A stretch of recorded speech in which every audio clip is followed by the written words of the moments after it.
দেশ ছাড়ার সময় বিমানবন্দরে ইমিগ্রেশন পুলিশের কাছে আটক হলেন প্রধান জেনারেল ওয়াকারুজ্জামান। প্রথম ধাপে আমরা ওয়াকারকে পরাজিত করতে পারছি, এখন ও যাই করুক ব্যর্থ হবে। বাংলাদেশের সেনাপ্রধান ওয়াকারুজ্জামানের ঘুম সত্যি হারাম হয়ে গেছে। সেনাবাহিনীর অভ্যন্তরীকে আসলে কোন রকম ঘটনা ঘটতে যাচ্ছে। সেনাপ্রধান, আমি প্রথমেই সেনাবাহিনীকে বিশেষ ধন্যবাদ দিচ্ছি তাদের এই অ্যাকশনের জন্য। এটা দরকার ছিল। আমি আমার গতকালকে ভিডিওতে বলেছিলাম যে আইএসপিআর এর উচিত একটা ক্লারিফিকেশন দেওয়া, পাশাপাশি এই বিষয়ে দেখেন, সেনাবাহিনী মানেই গণহত্যাকারীরা না। সেনাবাহিনীর খুব ছোট একটা পাওয়ারফুল অংশ, আই রিপিট, তারা সংখ্যায় খুব কম কিন্তু প্রচন্ড পাওয়ারফুল। তারা পিলখানা হত্যাকাণ্ড হতে দিয়েছে, সাপ্লাই তারা নীরব থেকেছে, এবং পরবর্তীতে জুলাই গণহত্যায় তারা হাসিনাকে শুধু সাহায্যই করে নাই। এই যে হেলিকপ্টারের লিথান উইপন উঠলো, এইটা তো পুলিশের নাই। সম্মানিত দর্শক, নতুন একটি নিউজে আপনাকে স্বাগতম। আজকে দিনে বাংলাদেশের রাজনৈতিক সর্বশেষ যে পরিস্থিতির তৈরি হয়েছে তারই আলোকে খুবই গুরুত্বপূর্ণ কিছু ভিডিও নিয়ে আপনাদের সামনে হাজির হয়েছি, যার কিছুটা অংশ ইতিপূর্বেই আপনারা ভিডিওর শুরুতে দেখতে পেয়েছেন এবং বুঝতে পেরেছেন আজকের ভিডিওটি কতটা গুরুত্বপূর্ণ হতে যাচ্ছে। তাই আজকের ভিডিওটি দেখলে বাংলাদেশের রাজনৈতিক সর্বশেষ পরিস্থিতি সম্পর্কে খুবই গুরুত্বপূর্ণ কিছু তথ্য পেয়ে যাবেন। ধৈর্য ধরে সম্পূর্ণ ভিডিওটি দেখার অনুরোধ রইল। তার আগে ছোট করে একটি অনুরোধ, আপনারা যদি ধরনের আপডেট নিউজগুলো সবার আগে পেতে চান অবশ্যই চ্যানেলটি সাবস্ক্রাইব করে বেল আইকনটি অল করে দিবেন। ইতিপূর্বেই যারা সাবস্ক্রাইব করেছেন তাদেরকে অসংখ্য ধন্যবাদ। চলুন দর্শক, একটি লাইক দিয়ে একে একে সেই ভিডিওগুলো দেখে আসি। সালামু আলাইকুম। আমি প্রথমেই সেনাবাহিনীকে বিশেষ ধন্যবাদ দিচ্ছি তাদের এই অ্যাকশনের জন্য।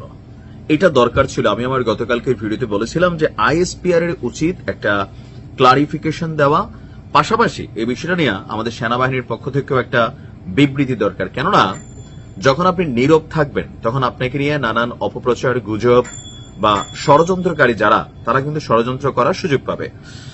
একটা আলোচনা উঠেছিল আন্তর্জাতিক অপরাধ ট্রাইব্যুনালের যে একটা রায় আসছিল যে ডিজিএফআই এর সাবেক 5 জন কর্মকর্তা তাদের বিরুদ্ধে আওয়ামী লীগ সরকারের আমলে সরকারের সাথে সংশ্লিষ্ট হয়ে বিভিন্ন ধরনের অপরাধে অভিযুক্ত হওয়ার বিষয়টা, এবং কি সেখান থেকে তাদেরকে গ্রেপ্তারি পরোয়ানার বিষয় ছিল।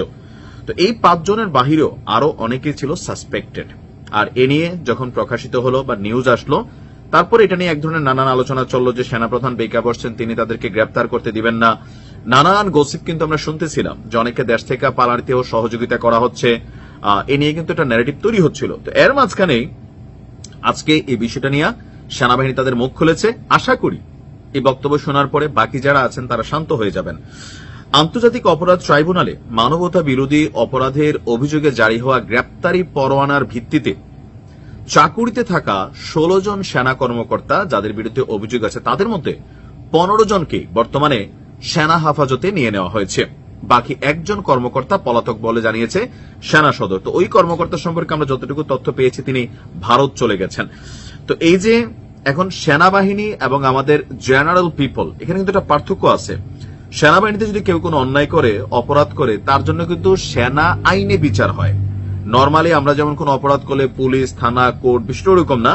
সেনাবাহিনীর জন্য আলাদা একটা নিজস্ব ল আছে, তারা সে সেনা আইনে তাদের কিন্তু বিচার করেন। কিন্তু এখন যেটা হয়েছে যে তাদের এই বিচারের বিষয়টা নিয়ে পাবলিকলি আমরা যেরকম মানে একটা মামলার আসামি হলে যা যা ঘটে ওইরকম একটা দাবি উঠছে বা প্রশ্ন উঠছে, ওনাদেরকে গ্রেপ্তার করতে দিবে না সেনাবাহিনীর ঊর্ধ্বতন কর্মকর্তারা, তারা একটা কি বলা হয় যে ভিট্রে করবেন, সামহাও এরকম কিন্তু ন্যারেটিভ তৈরি হয়েছিল। তো আজকে ঢাকা সেনানিবাসের অফিসার্স মেসে সেনাবাহিনীর পক্ষ থেকে একটা প্রেস ব্রিফিং করা হয়েছে। সেই প্রেস ব্রিফিং এ আপনার adjutant general major general Mohammad Hakimuzzaman তিনি বলছেন যে আন্তর্জাতিক অপরাধ ট্রাইব্যুনালের মামলায় যে সকল অভিযুক্ত সেনা সদস্যরা আছে তাদের বিষয়ে সেনাবাহিনীর যে আইন আছে সেই আইন অনুযায়ী আপনার পদক্ষেপ নেওয়া হচ্ছে। এখানে কিন্তু এটা অনেকেই নর্মালি আমরা বুঝি না যে সেনা কর্মকর্তাদের বিচার হয় সেনা আইনে। তো সেই অনুযায়ী আপনার মানে তাদের বিচার করা হবে।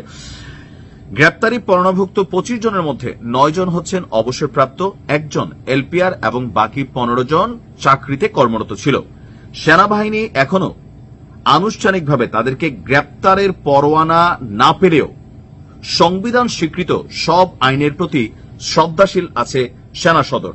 তো এখানে যেটা বলা হচ্ছে, মানে উনি সংক্ষেপে যেটা বলছেন যে আমার কাছে মনে হয় যে গত মাসের 5 থেকে 11 অক্টোবর পর্যন্ত সেনাবাহিনীর প্রমোশন বোর্ডের কার্যক্রম চলাকালে মেজর জেনারেল থেকে ঊর্ধ্বতন কর্মকর্তারা তারা একত্রিত ছিলেন। এই বোর্ড শেষে অনুষ্ঠিত হয় জেনারেল কনফারেন্স এবং ফরমেশন কমান্ডার কনফারেন্স, যেখানে মোবাইল ফোন ব্যবহার নিষিদ্ধ ছিল। 8 অক্টোবর দুপুরে বোর্ড শেষে বের হওয়ার পর জানা যায় যে মামলায় যাদের চার্জশিট দাখিল হয়েছে ওই দিনই 15 জনের বিরুদ্ধে গ্রেপ্তারি পরোয়ানা ইস্যু করা হয়েছে। ট্রাইব্যুনালের নির্দেশ অনুযায়ী 22 অক্টোবরের মধ্যে গ্রেপ্তার কার্যক্রম সম্পন্ন করার নির্দেশ দেওয়া হয়েছে। তো সেনাবাহিনী যাদের বিরুদ্ধে অভিযোগ আছে তাদের যারা চাকরিরত আছেন তাদের প্রত্যেককে একজন ছাড়া সেনা হেফাজতে নিয়ে নেওয়া হয়েছে। এখন তাদের বিচারটা কি হবে না হবে সেটা সেনা আইনে নির্ধারিত হবে। সেনাবাহিনী আপনার জনগণের বিরুদ্ধে না বা রাষ্ট্রের বিরুদ্ধে না, সেনাবাহিনী দেশের আইন মেনে চলে। আর দেখেন প্রত্যেক জায়গায় ডিস্টারবেন্স আছে, একটা পরিবারে 5 জন থাকলে একজন ডিস্টারবেন্স আছে। তো আমরাও চাই আমাদের সেনাবাহিনী আমাদের ইজ্জত অহংকারের বিষয়, তাদেরকে নিয়ে আমরা গর্ব করি।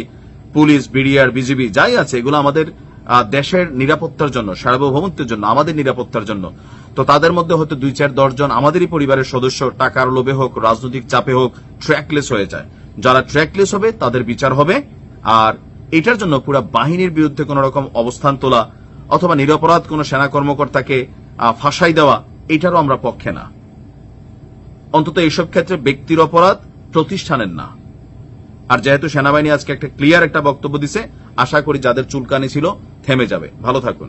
দেখেন, সেনাবাহিনী মানেই গণহত্যাকারীরা না। সেনাবাহিনীর খুব ছোট একটা পাওয়ারফুল অংশ, আই রিপিট, তারা সংখ্যায় খুব কম কিন্তু প্রচন্ড পাওয়ারফুল। তারা পিলখানা হত্যাকাণ্ড হতে দিয়েছে, সাপ্লাই তারা নীরব থেকেছে, এবং পরবর্তীতে জুলাই গণহত্যায় তারা হাসিনাকে শুধু সাহায্যই করে নাই। এই যে হেলিকপ্টারে লিথান উইপন উঠলো, এইটা তো পুলিশের নাই, এটা তো আর্মি থেকে এসেছে। আমরা দেশপ্রেমিক সেনাবাহিনীকে এইসব কতিপয় দুষ্কৃতিকারীদের কারণে কলঙ্কিত দেখতে চাই না। এই সেনাবাহিনী আমাদের গর্বের সেনাবাহিনী, যারা আমাদের স্বাধীনতা সার্বভৌমত্বের ভ্যানগার্ড। সুতরাং আমাদের কাজ হলো এই যে সেনাবাহিনীর ঊর্ধ্বতন কিছু কর্মকর্তা যারা দিল্লি এবং হাসিনার দাস, তারা আমাদের যে অন্যান্য জুনিয়র অফিসার ভাইদেরকে ব্যবহার করে বাংলাদেশকে সেনাবাহিনীর মুখোমুখি দাঁড় করালো, আমাদেরকে তাদের বিচার করতেই হবে। আমরা যদি এইবারে বিচার করতে পারি তাহলে বাংলাদেশ দাঁড়িয়ে যাবে, আর যদি বিচার করতে না পারি তাহলে বাংলাদেশ কিন্তু আর কোনোদিন ঘুরে দাঁড়াবে না। সুতরাং অবশ্যই তাদেরকে বিচার করতে হবে।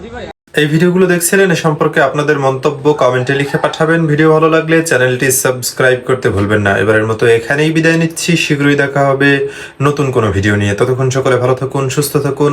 আসসালামু আলাইকুম ওয়া রাহমাতুল্লাহি ওয়া বারাকাতুহু।